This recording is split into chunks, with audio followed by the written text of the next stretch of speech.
It is a beautiful sunny day here in January at R&R Ranch. And I'm going to take you inside to the barn and we're going to see what's up with the horses. We are right now inside the barn. We have 29 horses that live with us. They all have their own personalities, they all have their own names, and they're all here for a very specific reason. So now we're going to let them go outside for the day. Everybody is going to either go into a paddock, a pasture, or whatever area we have for them to spend the morning, and they will stay out until it is lunchtime.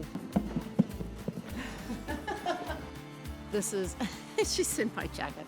This is the best part of my day. Best part of my day. Yes, it is. No, but not that part. Not that part. Jovi, if she could climb inside my jacket, she would. Jovi is, I would say, number one, needs my attention, followed by a very close second with Henry. Either one would sit in my lap, crawl in my clothes all day long, and that's A-okay. So this is what they do when they first come out. They will just kind of get the lay of the land, you know, the weather determines how much they're willing to play. But today's a beautiful day. It almost feels like it's either the fall or spring.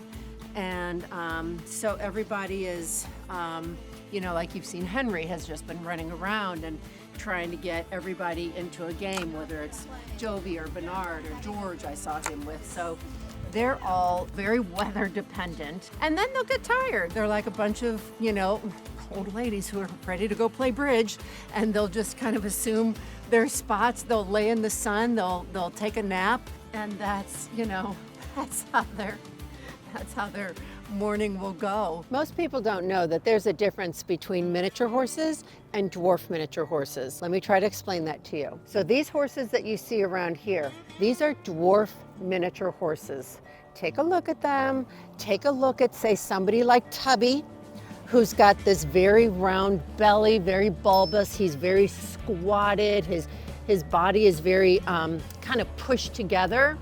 He's got a big head, doesn't really fit his body. That is one type of dwarfism. Martha, who's walking towards us, is another type of dwarfism. Look at how odd she looks in general. She's got this very long body. She's got a long neck. She has a giant head.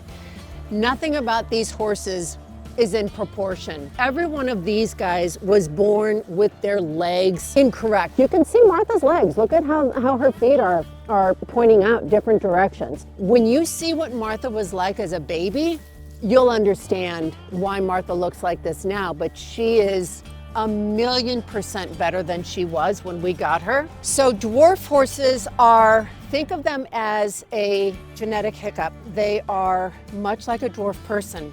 One or both of the parents carry the dwarf gene, and a dwarf horse can be produced, just like a dwarf child can be produced. So they are special needs lifelong. It's not just fixing their feet and their legs as a baby or when you first get them, but it is having those corrections made every time you trim their feet. But let me show you what else is very common with dwarf miniature horses. Before I show you his teeth, let me tell you that every miniature horse has the same number of teeth as a full-size horse. A lot smaller body, a lot smaller head, so there's no room. Now you condense that down into a dwarf, and look at what you're dealing with. Those teeth don't fit, and so you have a lot of underbites. So as a result of that, we compensate with giving our dwarfs special hay. So they get chopped Timothy hay, which is cut into little 1-inch pieces, and it's very soft, and it's much more easy for them to chew. You can see Baker, same thing. I mean, the teeth just don't fit. You know, a person is born with an underbite. Well, we've got options. We can wear braces. We can have oral surgery. Not these guys. So I'm gonna go into the paddock now and show you a little bit about quote unquote regular miniature horses and what they're all about. I'm gonna take a halter with me in case we wanna grab one. Let's come on in the paddock. This is what's called a dry lot. So paddocks that you want to use for a place to keep horses and not necessarily have grass. It's a place that can be used for weight management. In our case, we keep our minis on dry lots rather than on grass, and that's how we watch their weight. But let's just walk around so you can see the difference. We talked about dwarf miniature horses now in comparison to a regular miniature horse. Let's see if we can just pick up Lucy over here. So Lucy, I've got Banks's halter with me, but I'm pretty sure it will fit you. So let's just see what we can show everybody about you. Lucy is 10 years old. She is a miniature horse, and we've had Lucy since birth. We had her mother, and her mother gave birth. We didn't know she was pregnant, but here we are. So we've had Lucy since birth, and she actually was refused at birth, which is very rare for a horse to do in the first place. But her mother did. She was very young, estimated to be only 2 years old, giving birth, and so she refused Lucy. So we raised her since day one with milk and the whole 9 yards. A miniature horse, depending on the registry that you're referring to, is anywhere from 36 to 38 inches as measured by the last hair on their withers. Lucy is probably in that 34, 35 inch range, and she looks like a regular horse, just smaller. And that's what a miniature horse is. They are a regular horse in a small body. She's perfectly proportioned. She's beautiful. She's as good as gold. And you can see her legs are nice and straight. Her body is proportionate, her head to her neck, to her body size. She is perfectly proportionate. Overall, they're great horses. So you can consider that a miniature horse has more of a, I think, balanced mind than, say, sometimes you would say about a pony, which is bigger. Ponies tend to have a reputation of being very opinionated, very stubborn, very my way or the highway. Whereas minis, our experience, have found that they are much more balanced with their thinking. They're not quite as, a lot of times people will say ponies are very ornery. I would never say that about miniature horses.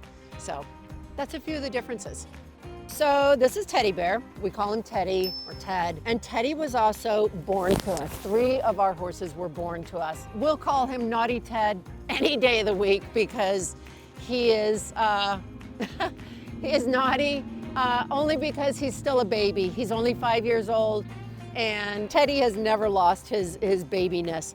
And I hope he never does.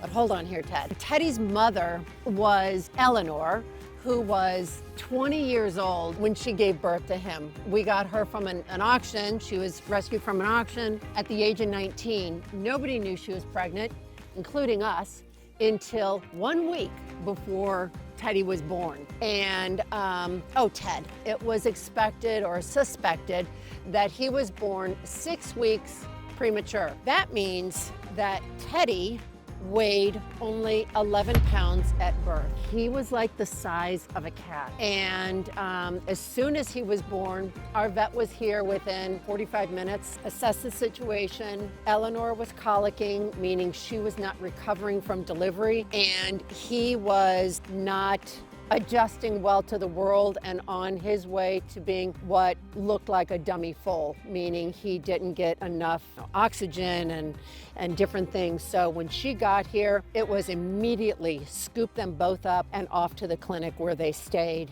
And he was put on IVs until he was strong enough to be able to come home, as was his mother. So Teddy's very special to us because he had such a rough start in life, but he's also never known anything but, I would say, the good life. But he is a character. Ted is definitely a character. So let me tell you about the difference. And Poppy's over here rolling, Banks is rolling. We've got a couple that are rolling right now. Let me tell you the difference between when a horse owner is okay with this and when we're not. This right here, going back and forth, she's flipping over, she's looking at us, her ears are bright, her eyes are bright, her ears are forward. Poppy is rolling because it feels good to her. Rolling around on the ground, it gives them a chance to kind of scratch their back. It feels good. She's in the sun. She may end up staying down and just kind of hanging out in the sun. She's up, she should shake now. There she goes. That is a sign of, I just laid down and rolled because it felt good. She got up, she shook it off. You always want to see them shake it off. That's the sign that they're A-okay. When a horse owner gets worried about a horse rolling is when they are rolling maybe back and forth, maybe just halfway. They may be looking at their sides, they may be biting at their sides, they may be swishing their tail. When they get up, they do not shake off, and that can often be a sign of colic, which is a very serious issue that you're going to want to call your vet for immediately. I could probably walk through this paddock and I could tell you, who's colicked and who hasn't. It's kind of like when you have a baby and somebody will say, how's the baby sleeping?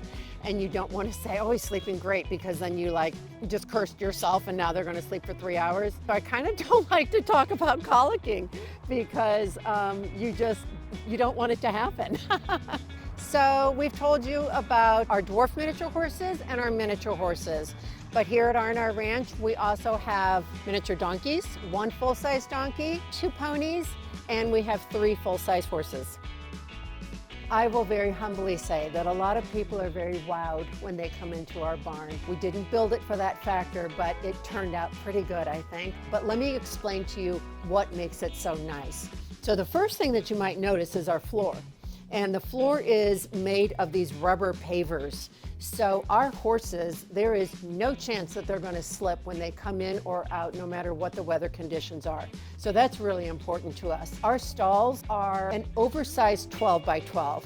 So when I say oversized, that means they are measured on the outside of each of the wood rather than the inside. So it's just a little bit bigger, a little bit nicer touch. We worked with Classic Equine on our stalls. They're beautiful. They have both this wood panel. We have these low yokes for any of our miniature horses so that they can hang their head out and see what's going on in the world. Inside our stalls, you will see this rubber mat.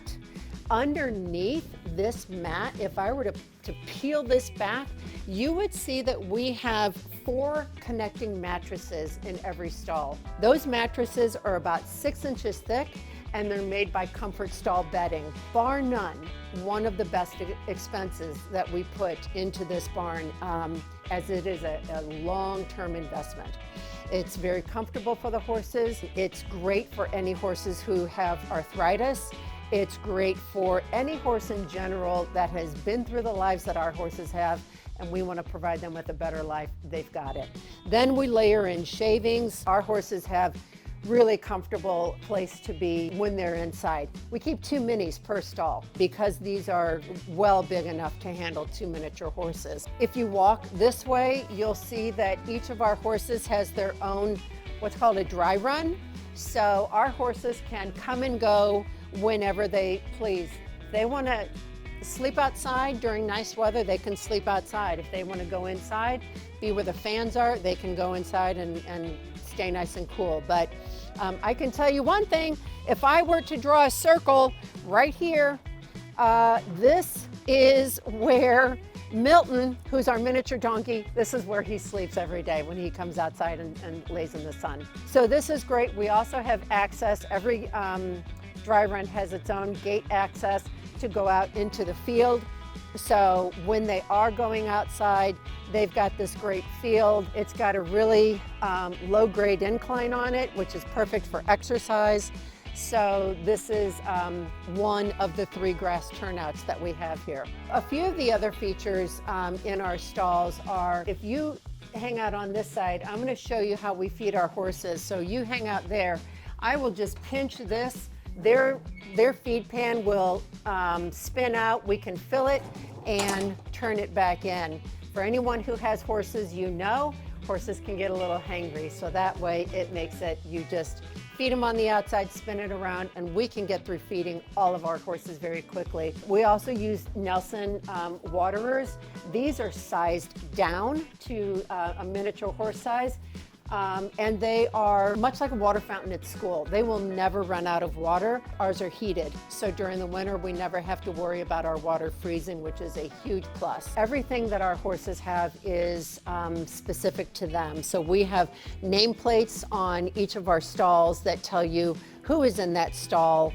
And then of course their halters have their nameplates on them as well. So when we are grabbing halters, which are on hooks outside of every stall, they're all outside right now, but you know who to grab because they've got a gold-plated nameplate on there as well, and that keeps everything nice and organized. So this is actually our Dwarf stall. It is modified for their size. As you can see, Handsome is a golden retriever, and I mean, you know, it would basically keep him in. That's how little it is. This is their hay net area. This is where we put their grain. This is where we put their hay.